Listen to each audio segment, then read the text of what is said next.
Alright, how's everybody going? Welcome to the first recording of Lost Art Things. My name's Caleb. Lubs, Lups, whatever you want to call me. Asshole talking to himself in a room, which is maybe all this will be if nobody, if I'm not interesting enough for anybody to listen to. I'm also trying to record it. I have no idea if it's set up properly or not. Because I have a shitty camera that I got a long time ago. Um, this may be really obnoxious. I don't really have an end goal for any of this. Uh,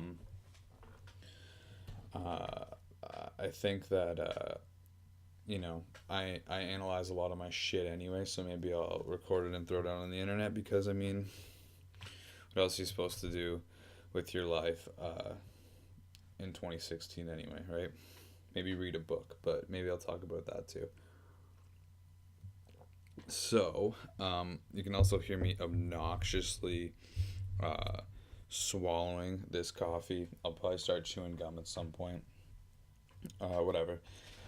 Anyway, um, I thought maybe for this first attempt at this, I would talk about the weekend I just had. I'm recording this in early April 2016, and it was a fucking weekend, man. So basically, a little bit about me. In September, I'm going to Fanshawe, which is in London, Ontario. I live about 3 hours north of there on Georgian Bay, and I'm going to Fanshawe for music industry arts, and love music my whole life, and this weekend was actually really important to me. I went with to the open house with my parents. I have an older brother, but he didn't come, and I was excited because I mean I've always sort of had support in music, but not as a career, as a hobby. Um, I've got most of the guitars. My guitars were given to me, were presents. Um, Performing at schools and stuff. Were always supported guitar lessons and everything like that. But as a career, as a path for my life, it wasn't ever really supported. But I think after the open house, my parents were really positive about it. The vice president to Sony Records is a faculty member. He's the guy that signed Our Lady Peace and so many other great artists to Sony. And the success stories were just pouring out. The other important thing to remember about success stories, sort of in anything, um, is nothing's a guarantee, right? So a lot of that is also up to me. But anyway, we're gonna loop back around to this.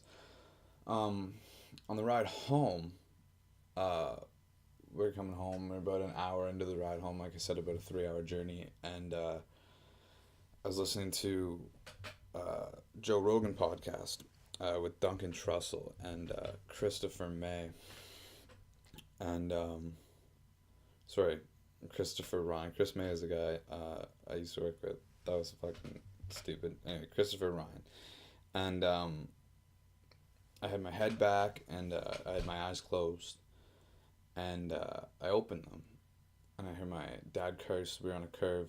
We are going about 95, and there's nobody else on the road.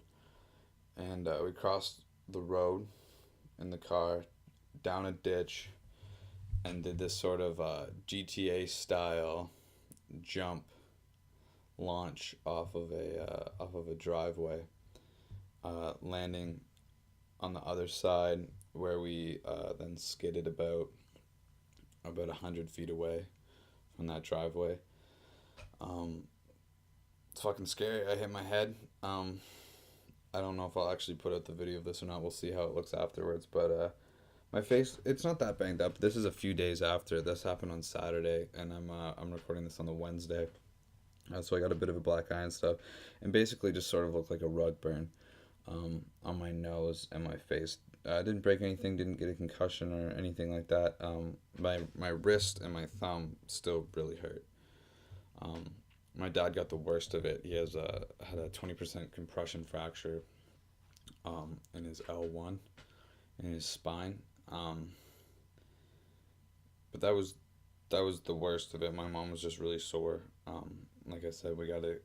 My brother came and got us um, at the hospital, which is another funny story, but that's not one for me to tell, and I don't know who's gonna listen to this, so I won't tell that part of the story. But it was fucking horrifying, and you know, and to add some comic relief to the story because I think that that's important.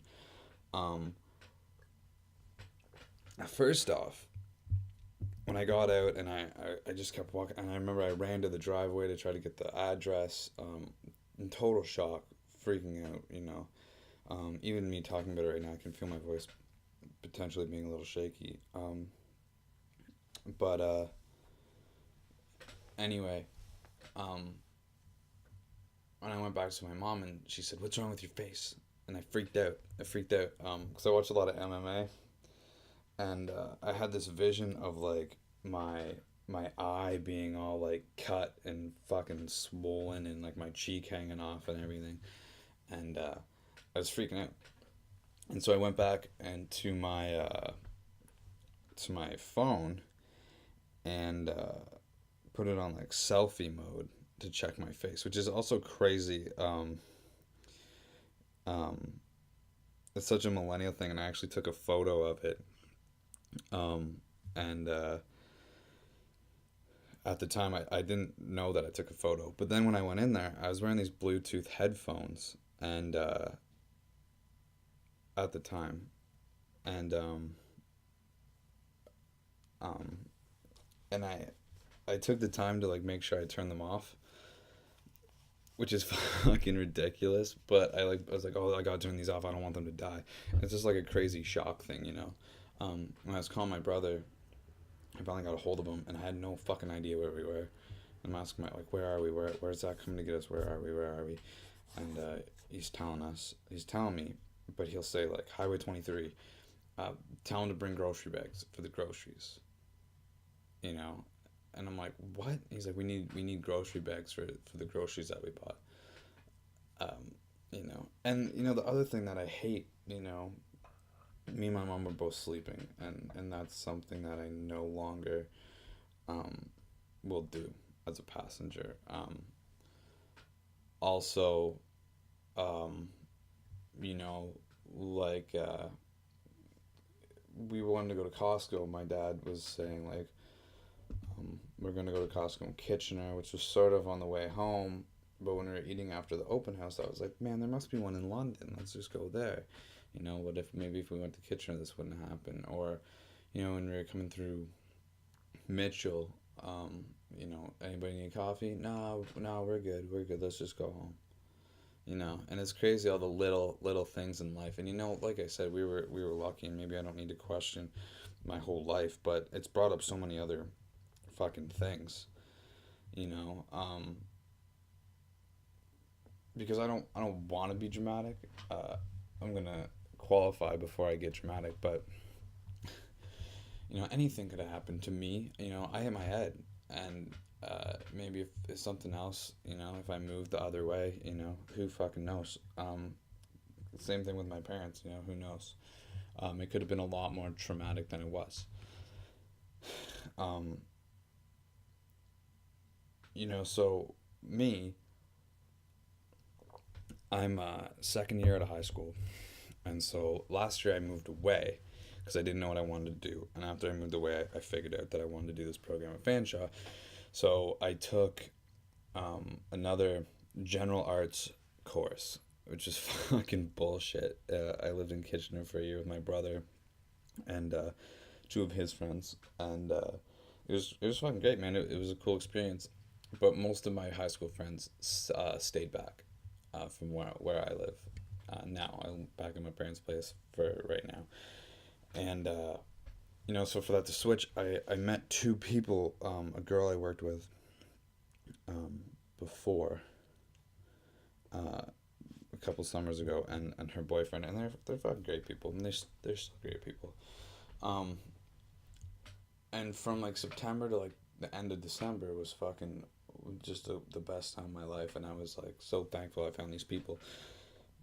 But somewhere that gets lost, and if you get comfortable in a situation, it's easy to to get stuck, and if you're not evolving past that, and I think that's what I did. I got comfortable with that friendship, and I started cutting other people out of my life, and I didn't really figure it out um, until earlier in March. Um, but it's hard to be like the third wheel. Not out of jealousy of the relationship. I've never had a girlfriend, which is hard for me. It's hard because of that. It's hard for me to be friends with girls, without being, without wanting to date them, right? Which is also scary that like how, or maybe it's not, maybe it's a good thing how self aware I am of that. Um, I don't have any like fucked up thoughts or anything in that nature, but it's like hard because it's hard to accept that okay, this girl is just my friend. You know what I mean? Even when I want that, there's still this extra part of me that's like, well, if she was interested, you know what I'm saying? But you know, like I said, I don't even know where I'm going with these stories. I just want to talk out some of my problems, maybe. But I've run into this issue that after you have an experience like a car accident like that, it's fucking terrifying. Um, I don't have that one person to go talk to because even if, these two people that are a few years older than me, also I might add, um, they have each other, right? And they have other best friends. They don't need me in their life, and that's hard, and that's a big point, right? When you are somebody that has all the you lack in a lot of social areas, you kind of you want to be needed, and when you're just not, and the problem with me too is how much investment I put in people, you know what I mean? And it's taken me a long time to figure that out. um how much investment, if you put a whole bunch of investment in this person, you know what I mean, you're gonna add a lot of great things to their life, but if they don't have the same investment in you, they're not gonna recognize and realize that, you know what I mean? um I mean, how one of the people's birthdays were like a month ago or whatever, and not even a couple weeks ago. And I spent like $80 on her gift, and I didn't really care, and I didn't even really think about it. I just bought it, and you know, and now I'm kind of like, fuck. I wish I didn't spend $80 on her birthday. You know what I mean? And it's a big fucked up thing. You know what I mean? I sound like I'm shitting on these people, which I guess I kind of am, but it's also has a lot to do with me. Um, I have anxiety issues, and the fucking bitch about anxiety is that anxiety doesn't care, man. Uh, you get put in these, sort of blind fits, or you feel totally alone, and then when you feel anxious, you go, I feel totally alone, so you start pushing away your friends. Um, now these people don't know how to deal with that shit, and they've made it clear with other um, and with other conversations that they don't necessarily want to. Not talking about me, maybe not explicitly, but you know, it's just it's frustrating. But I also re found that there are people that I care about. You know what I mean? Because I mean, a lot of people were just like, "Holy fuck!" I'm glad you're okay. If you need anything, stay alive till I get back from school at least, stuff like that. But that was still nice, and I still needed that, and I just felt that I wanted these people to want to come see me when I got home, and I wanted these people to get out of the fucking vehicle and hug me and tell me how much they love me, and I was hoping for a reset on the friendship, and I didn't know how I was going to do that. I knew I needed to back off a little bit.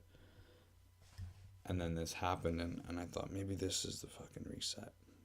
And it kind of was, but not in the way that I was ready for. And that fucking sucks. that fucking sucks because I still got another month anyway, until most of my high school friends are back. And I got another, 6 months until I start school, and it's a long wait because it's been a really long fucking time, and you can't put your life on hold knowing that, okay, maybe a new start is in September. Because the other problem is that if you put your life on hold and are just waiting for the time to pass, it's never gonna come. Because then if I'm not ready and I don't grow as a person, then September comes and nothing changes. And then I'll say, well, okay, at the end of school, and I just put my time in and I wait, and 2 years later, the end of school comes and nothing. Okay, well, fuck. Well, and I don't really have a point to this story. I'm just sort of talking to figure it out myself, but I think a lot of people have dealt with similar issues, right? And I think that I think it's important to talk about this sort of shit. But I gotta blow my nose. I'm sorry. Very fucking bad. Sorry about that. That was obnoxious. It's snowing like a motherfucker here, by the way, which is also pissing me off because, so, we're gonna cut away from the depressing shit for a second, and I'm just gonna rant about the goddamn weather, because that's the kind of world that we live in right now. I do snow removal. I shovel decks, and shit.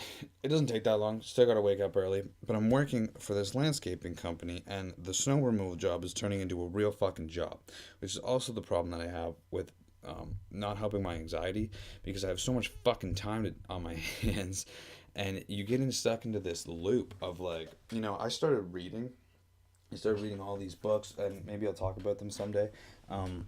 But and they're fucking great, and I was like loving life, and then shit happens, and you stop doing that shit, and you get stuck in this loop, and when you become so bored that you don't want to do anything, you you can get stuck in that loop, right? That when you get to a point of not wanting to do anything,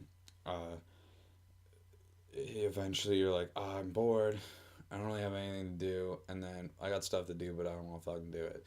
I'm reading this book right now by Dr. Andrew Weil. It's called Spontaneous Happiness, and it's a fucking awesome book, and I just haven't read it in like 2 weeks, and I should be fucking done it by now.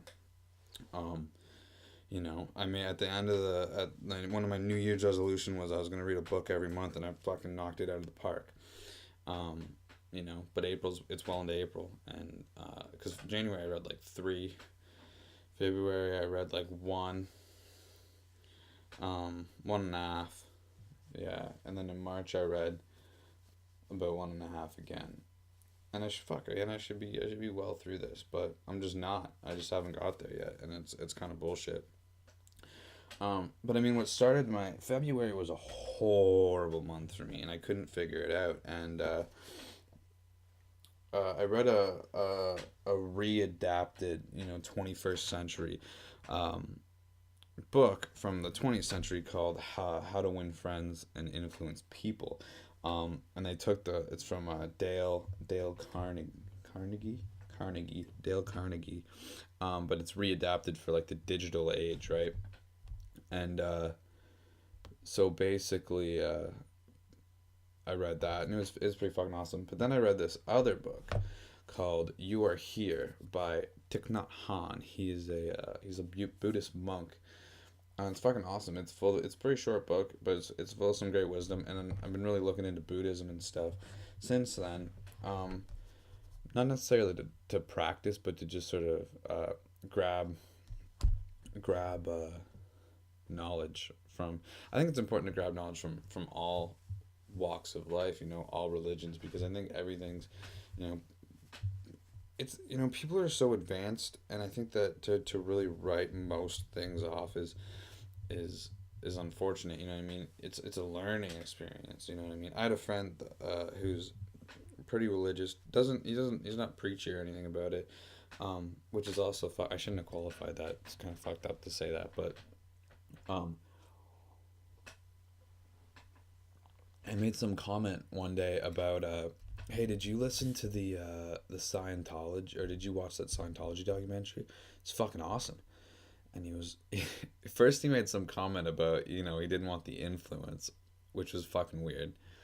Um, because then, even then, man, like, what does that say about your character? You know what I mean? If you're influenced so heavily on on religion, by religion, that you're afraid a documentary debunking a religion is going to turn you onto that religion. And so I go, no, no, man. I go, you're confused. I go, it doesn't promote Scientology. It talks about sort of how ridiculous and how much it's like a cult. And he just goes, no, no, like, I don't know why you don't watch that. And I'm like, man, to learn, like, to learn. And he's like, no. And that blew my fucking mind, and it bothered me for a while. And I'm like, to learn, like, what? You don't want to learn?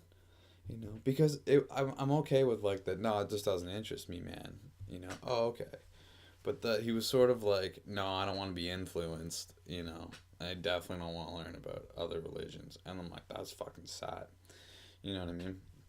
Um, which maybe a lot of people, if anybody listens to this, may think it's credible and you might not, but, it's, I listen to a lot of Joe Rogan podcasts, and I mentioned earlier at the start of this, and they're so fucking interesting. Well, I gather so much information from that shit, and a lot of ideas. Like he talks about, I want to try isolation tanks so bad, and there's nowhere around where I live that does them. Um, and I want to try it so fucking bad. Um, he's even got me open to the ideas of trying like hallucinogens. I'm definitely not jumping at the opportunity to fucking do it, but I'm more intrigued listening to them talk about it. But they talk about a lot of ideas, you know, Joe talks about not, doesn't really like the Bible and a lot of way religion is run, and I agree with a lot of what he's saying. But is it also ridiculous not um, to believe in a God? Because it could be ridiculous to not believe in a God. And the idea that when you're hallucinating, if you've seen it, it was real. And it's a nice, that you don't have to take like, there's so much of the world that is fact. And there's so much that's open to interpretation, and stuff like religion and God and, all this stuff. It doesn't have to be what's written about in books, but it can be an experience, you know what I mean? And I think that Buddhism, man, is the answer to so many things, you know, um, being enlightened, everybody can be the Buddha, you know. And I love the way that everything is presented in Buddhism, the way that everything is sort of touched upon is so fucking awesome. And I think that it's so responsible, because you're responsible for yourself. And I think that that's the beauty of the religion. Um, because it's just, to me, it makes so much sense, you know what I mean? And it's so Buddhism and psychology are sort of so, like, interrelated in the things and the teachings that they have, and I think it's fucking amazing. um but yeah, I don't really know where I was going with that. This might be just a horrible, horrible idea, but I'm gonna keep plugging along anyway. I keep losing my train of thought. um but yeah, and I'm just sort of going through that crisis right now, is when you have, and I'm not trying to, these two people that I'm talking about, I'm not trying to shit on them. I fucking love them. And that's the bitch of it. And I keep kind of going back to I'm a singer songwriter, as I've sort of alluded to already um today. And I keep kind of going back to these lyrical ideas about, you know the friendship sort of losing its magic, and maybe I lost my magic, or they, saw me differently. And I mean, I don't blame me, man. I'd be frustrated with me too, the way I act when I have these fits of anxiety. You know what I mean? I don't blame anybody for being like, hey man, we're tired of this shit. But what is frustrating is when people go, no, we really care about you, but don't fucking act like that. And that's right and that's wrong. You know what I mean? Because I'm relatively functional with having a mental illness. Like even with the car accident, I said a lot of people have it worse, and I don't. Maybe I shouldn't be here fucking um, complaining. Uh, and it's sort of the same thing with mental illness. A fuck of a lot. I'm not on any medication or anything, and maybe I should be. You know what I mean? But also having this has led me to learn about Buddhism and learn about mental illnesses and learn about so many other things that I want to be able to fucking do it on my own. You know what I mean? And and so so I think it's also sort of bullshit. I wouldn't say that, hey man, I care about you, and then also say, but we're not gonna fucking ask you what's wrong ever, and we're not really gonna be there for you when you're having trouble. But you know, it just sort of seems like bullshit. Um, and I talked mainly to one of them last night about it, and I mean, perspective is a big thing, and a lot of it, he said, sometimes we don't fucking ask you because when we do, you say nothing, which is fair, and that's reasonable. Um, but also sometimes I walk away to not be a dick, to not, because I know that sometimes I'm being a total fucking asshole. And that's the thing about being an asshole too, is even if you don't see that you're being an asshole, it doesn't mean that you're not being an asshole. You know what I mean? Um, so sometimes I walk away, but it's like when I leave, it's like you could fucking be like, "Hey, dude, you cool? That's everything. You're cool? Yeah, man. I just needed. I was freaking out. I didn't want to fucking be an asshole, so I left. All right, cool. As long as you're good. You know what I mean? Maybe I'm being self righteous. I don't know. I don't know. I'm just a fucking kid, man. I don't know a lot of this. I'm just trying to talk it out and figure, and go from there. Um, I don't know. I guess I don't really have a whole lot more to say on that issue that that's new. Um, Maybe I may wrap this up. It's been a half an hour. See if it sticks. I threw it the wall. See if it sticks. Um, I'll throw some shameless. Fuck, I can't even speak. I'll throw some shameless self promotion out there.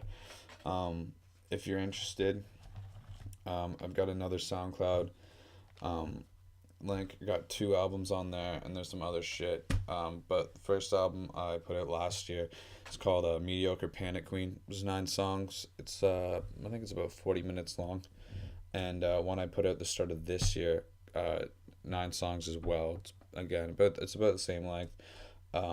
Called The Opening Act, and hopefully you like them. I'm not gonna talk them up. I think that they're good. I record them by myself in my room, so it's not perfectly produced. It's a lot of the reason. I come from a small town, so my ability and my ability to learn about this stuff has been relatively hindered. But I'm doing my best, and that is also a lot of the reason why I'm going to Fanshawe. Um, so yeah, band name's Lost Arts, and hopefully somebody likes this. Hopefully somebody listens, and maybe I'll do more of these. Maybe I'll try to pump a couple out and get it going. And yeah, so if you're listening, thanks a lot for listening. Leave a comment, leave a like. I'll probably post all of my um, social media stuff. I'm not really that interesting on social media, but maybe if people show an interest, I'll work on getting better. I'll also work on the not being so goddamn fidgety, uh, and I'll have my thoughts maybe more collected when I talk. Maybe I'll find some friends that'd be interested in fucking doing this, and we could, uh, it could become a thing. So I'm gonna quit rambling. If you're listening, thanks for listening, and I'll see you around.